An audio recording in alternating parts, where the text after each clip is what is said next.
এবং কড়ার ঝোল ভাজা সবজি করে খাবেন, যাতে আপনার প্রেশার বাড়তে না পারে বা আপনার ভবিষ্যতে যাতে প্রেশারের ওষুধ না খেতে হয়।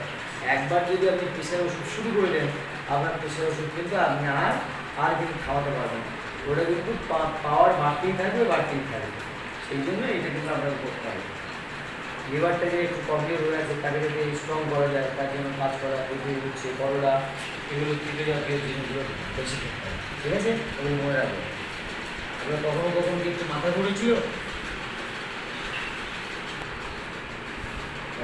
খাবার ইচ্ছাটা কেমন হয়, মানে খাওয়ার ইচ্ছা হয়, ইচ্ছা করছে না, ঠিক খেতে ইচ্ছা করছে না, তো হয় কখনো সবসময় খেতে ইচ্ছা করে।